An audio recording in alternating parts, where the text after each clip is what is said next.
Se aprobó en la Cámara de Diputados la imprescriptibilidad de los delitos sexuales contra menores de edad y con carácter retroactivo, un carácter retroactivo que tiene limitaciones también en el tiempo, a contar de un determinado momento en el tiempo en adelante que se puede eventualmente investigar o presentar algún tipo de acción. Pero esta ha sido una crónica larga. Ha sido una crónica súper larga. Sí. Yo tengo que hacer todos los disclosures del caso, digamos. Una persona a la que yo quiero mucho, una gran querida amiga mía, ha sido súper protagonista en este tema. Y diciendo eso, presento a Vinca Jackson, psicóloga, autora de un libro desgarrador que es su propio testimonio. Vinca se metió en este tema básicamente a partir de la psicología, que es su profesión, pero también desde la vivencia. Sí. Y desde la vivencia ha sido un motor súper importante para sacar adelante justamente este proyecto de ley y ha estado muy presente además en toda la tramitación parlamentaria con todo el desgaste que eso significa, en un debate además que ha sido un poquitito cooptado de alguna manera por los casos de abuso en la iglesia y por las víctimas de abuso en la iglesia, pero claramente estamos hablando de un tema que trasciende por lejos, ¿verdad?, a los casos referidos solo a la iglesia, que han sido probablemente los más visibles, los más escandalosos, los más vistosos y los más polémicos. Querida Vinca, ¿cómo estás? Bien, hola, Vinca. Hola, buenas tardes. Gracias por la presentación. Qué bien. Sí. Bueno, sería súper interesante entender un poquitito la dinámica política y la dinámica de la discusión legislativa que a ti te tocó vivir en este tema y qué es lo que finalmente se está consiguiendo. Falta ahora un poquitito en el Senado, digamos, pero ya las grandes vallas se han saltado. Las grandes vallas se han saltado y fue bien impresionante el día de esta última votación, antes de ayer, el martes, que básicamente toda la Cámara, toda la Cámara de Diputados votó unánimemente por la imprescriptibilidad y las alocuciones de las personas que pidieron la palabra fueron así muy claras en relación a apoyar el tema de la imprescriptibilidad, que hace 10 años atrás era inimaginable. O sea, épocas del post, yo acuñé el término derecho al tiempo para no hablar de imprescriptibilidad, porque cada vez que mencionaba esa palabra, era una palabra fea. Era una palabra fea que generaba mucha molestia en el mundo del derecho. Y toda la Cámara fue tremendamente como apoyadora de eso, y las personas que votaron en contra y que se abstuvieron no fue de ninguna manera una cuestión muy tensional, tiene que ver con dudas, con reflexiones que ellos todavía están haciendo en relación a principios con los que han crecido toda la vida, o sea, como la irretroactividad, la prescripción, etcétera, y es por la indicación que no votaron, no se abstuvieron, y entonces ahora ¿en qué estamos? Perdona, la indicación de la retroactividad se metió como bien a última hora. Sí, mira, ¿desordenó un poquitito la discusión? ¿Te parecía que era tan imprescindible meter la retroactividad o más bien vino a desordenar un poco? Qué buena pregunta. Yo creo que siempre hay que abrirse como a conversar los temas. A mí nada me parece como tan dogmático ni prohibido, aunque mi propia hija me dijo en un minuto: mamá, yo la imprescriptibilidad a 1000, pero con la retroactividad no sé. O sea, incluso una generación súper joven, o sea, como hasta ahí es el límite. Ya, ok, le dije yo encuentro que uno puede conversar de todo y ver si es posible y estrechar el ingenio humano, pero el año pasado estuvimos 6 meses en el Senado, 6 meses, discutiendo justamente las posibilidades de alguna ventana, alguna fórmula, alguna solución para la retroactividad. Y después de 6 meses la conclusión fue no. O sea, no categórico, pero siempre había algún problema. Llegamos hasta cierto punto, fueron expertos constitucionalistas, gente incluso que era muy proclive a la idea, como el profesor Fernando Atria, y que también te decía, pero vamos a enfrentar este tope. El tope de la constitucionalidad, finalmente. Y del Tribunal Constitucional, sí. Exactamente, de llegar ahí. Ahora, pasó algo bien interesante en la sesión de este martes. Acuérdame que lo mencioné, que tiene que ver con lo que señaló el ministro. Y, bueno, entonces, finalmente se hizo un compromiso de... A ver, estas explicaciones son las que pueden dar mucho mejor los abogados, pero hubo varias especificaciones que tenían que ver con la posibilidad de los daños civiles, de ojalá exigir la investigación, que es algo que se puede hacer hoy día. Juan Pablo Hermosilla lo hizo años atrás. Aunque estuviera prescrito, digamos. Claro, aunque hubiera prescrito, sí. No había nada fuera de ley, pero en muchos casos los fiscales esos casos los dejan de lado porque está prescrito. No, ahora había una petición expresa. Y con eso se sale del Senado y se pasa a la Cámara. Y en la Cámara íbamos a tratar de pasar, o sea, como de hacer la discusión lo más rápido posible para poder contar con la ley, en esta idea que también cada día que pasa son días en que otras víctimas van quedando afuera Claro. de esta nueva ley. Y en una presentación, claro, que estuvo el diputado, o sea, el abogado Hermosilla, fue a hablar de imprescriptibilidad, pero se vuelve a abrir el tema de retroactividad. Y se propusieron 3 soluciones. La primera era retroactividad total. O sea, sin límite de tiempo hacia atrás. Sin límite de tiempo hacia atrás. La segunda era, más que retroactividad, era, en vez de que la imprescriptibilidad comenzara de la ley, de la promulgación de la ley en adelante, comenzara el 90 con la Firma de Chile del convenio. del Convenio de Derecho del Niño. Del minuto que se vuelve ley y sale en el diario oficial. Y había una tercera alternativa que en este minuto ya no recuerdo bien porque ni siquiera quedó muy considerada. Y la segunda fue la que concitó más apoyo, interés.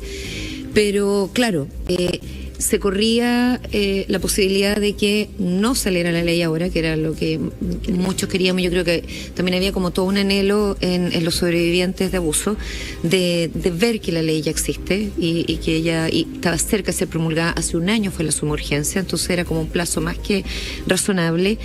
Pero, por otro lado, la imprescriptibilidad no está en juego, eso ya fue consensuado, o sea... Chile ya va a ser ley de la República el que el abuso sexual infantil no prescriba. Eso es tremendamente importante, no solo para las víctimas que van a poder tener derecho a elaborar su trauma con calma, sino por el tema de la impunidad, por el tema de las conversaciones que abre, de lo que nos permite cambiar también como país. Eso ya está. Y eso es lo más importante. Y eso es lejos lo más importante. Y el proceso que nos tomó 10 años. ¿Y por qué? A mí cuando me preguntan por el tema de retroactividad, yo no estoy ni muy perturbada siquiera. ¿Y usted qué piensa? Los que han votado en contra me he hecho así como, son pedófilos. No. Wow. O sea, por favor. Claro, por favor. No. ¿A quién están protegiendo? Claro. O sea, uno se ha hecho esa pregunta cuando ve resistencias que no entiende. Cuando son como que se salen de los marcos posibles, plausibles, cuerdos, humanos. Acá hay una duda concreta. Pero más allá de las personas, ¿qué argumentos te parecen a ti que se salen de lo plausible, de lo humano, de lo comprensible, para efectos de no respaldar la imprescriptibilidad? No, en la retroactividad, okay. No, digo que la imprescriptibilidad escuchamos muchas veces su argumento y tú te preguntas ¿qué hay detrás de esto? ¿Cuáles argumentos se dan? Sí. Las mujeres son vengativas, entonces la niñita va a crecer en entonces tú decís, claro. ya, ok, yo puedo entender tu presión, pero esto es claro. Ahora, cuando las personas plantean otro tipo de aprehensiones, a mí me parece que son atendibles. Aprehensiones de tipo más teórico, académico, práctico, exacto, que tienen que ver con el derecho. Que tienen que ver con principios del derecho, con cuestiones que fueron logros en su momento. O sea, el principio de irretroactividad fue un tremendo logro en el derecho penal. Ahora quizá hay que revisar las cosas. Fue muy interesante en la Cámara de Diputados que en la locución del ministro de Justicia, él dice, o sea, hicimos todo este análisis, no fue posible, y siempre está como esta sombra o tope muy concreto, ¿no?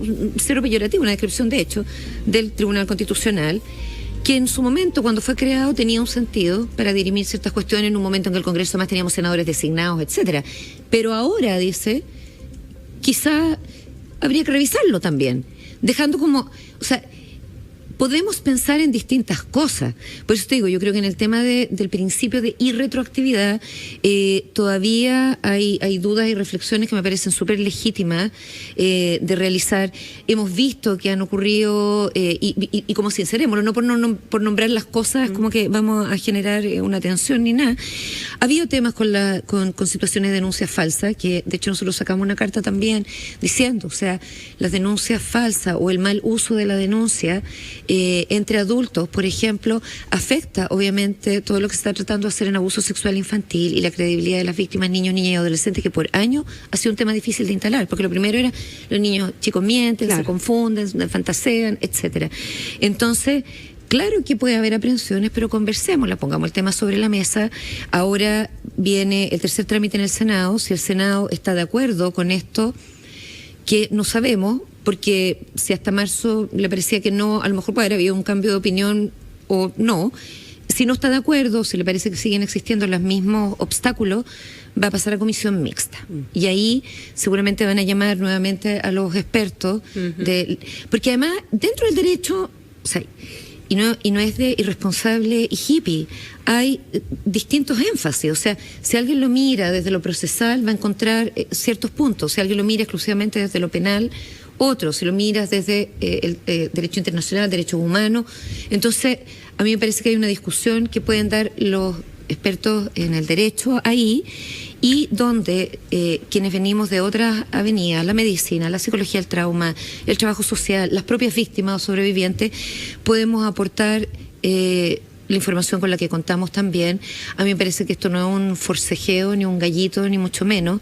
Si hemos recurrido a la justicia o a la ley, es porque también estás confiriendo un grado de respeto y confianza ahí. Entonces no es como para decir, si el resultado me gusta, súper, y si el resultado no me gusta, chao, que de repente uno ve esa actitud y dice, no, pues, o sea, del minuto que nos sumamos al plebiscito y vino la democracia, viene con todas sus herramientas, por imperfectas que sean. La justicia es una de ellas, hemos hecho N críticas a la justicia, pero es la herramienta que hay.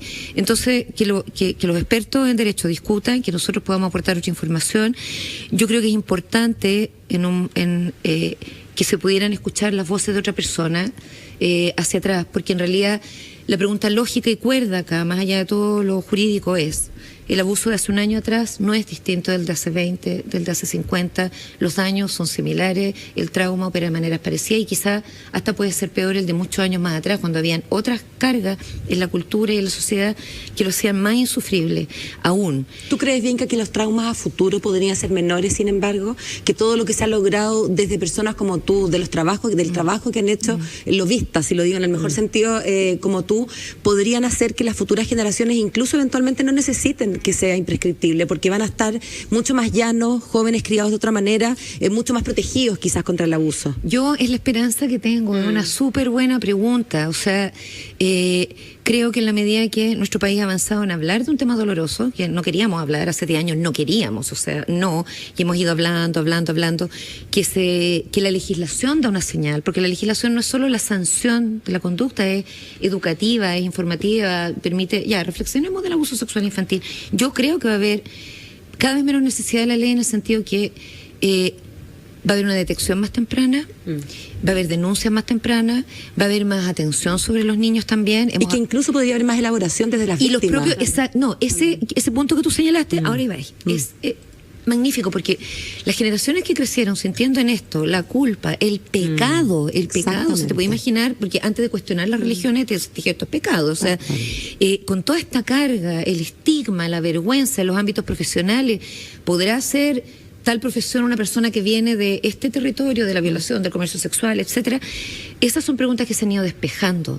Se ha visto que los sobrevivientes de este trauma, como de otros traumas, pueden resiliar, pueden reescribir su vida. Pueden hablar de esto en la tele. Pueden hablar de esto, hablar, gracias a los medios, en la radio, en la tele, sin vergüenza, sin hacer, o sea, con mucha dignidad también. O sea, es como sin el pianito trágico, claro, que yo lo abomino, ni tampoco desde una cuestión heroica, ni como por sobre el resto, que a mí me preocupa todo el tema de la inmunidad moral de nadie. O sea, somos todos responsables, pero claro que sí, o sea, todo esto a las nuevas generaciones les va a permitir hablar del tema de otra manera. Hay niños chicos preguntando de otras cosas, y en todos los temas en que hemos ido cambiando como sociedad. O sea, tienes niños ahora chiquititos preguntándote sobre temas de diversidad sexual con una tranquilidad, con una naturalidad, y de repente preguntan pensando que es todo por todos lados igual, y todavía quedan a lo mejor abuelos o tíos o abuelas que están repensando todas estas cosas. Pero los niños chicos no, ellos con eso y todas estas leyes y todos estos avances, yo creo que la sociedad hemos ido antes que las leyes. O sea, hemos instalado conversaciones y dignidades en temas mucho antes que las leyes. Qué bueno que las leyes ahora se están poniendo al día, y pase lo que pase en el tercer y cuarto trámite, yo creo que hay que estar muy claro en que acá hay una declaración de principios como sociedad chilena frente al abuso, frente a la infancia, frente a la sexualidad, como camino también de formación desde que eres chiquitito hasta grande, en relación también a quienes han sido abusadores, a las instituciones que han encubierto, que es una cuestión súper categórica. El tiempo debería estar a favor de las víctimas, ya no de tapar esto. Y el tiempo debería estar a favor no solo de las víctimas, sino de proteger, prevenir. Esta ley en sí también tiene un valor de prevención, justamente. Vinca, solo en 20 segundos para cerrar. Dijiste que esto pasaba de vuelta a la comisión mixta. Y de Al ahí Senado y a comisión al Senado y a mixto. comisión mixta. Si es que el Senado lo rechaza, Sí, claro, va a comisión mixta. Ya, ¿y tú crees que de aquí a fin de año va a haber ley? O sea, yo espero, o sea, el compromiso como desde el Parlamento era que no pasara otro año más. O sea, pasó un año de la Claro, es para cobrar la cuenta que no, corresponda, tenemos que cobrar digamos. la cuenta y yo creo que ojalá antes de septiembre sea así. Y que también tengamos la honestidad de ver que si esto va a seguir demorando la ley, yo no creo, veo que está como bastante favorable el ambiente. Entonces... Dejemos la indicación. Lo dejemos. Sí, y no sigamos poniéndonos creativos. Sí, y sigamos con la imprescriptibilidad de una vez porque Es lo medular. sí. Vinca Jackson. Muchas gracias. Muchísimas gracias por acompañarnos esta tarde. Gracias, en el Bianca. Consulta. Temazo. Que estés muy bien. Sí. 12 horas con 56 minutos, maestro.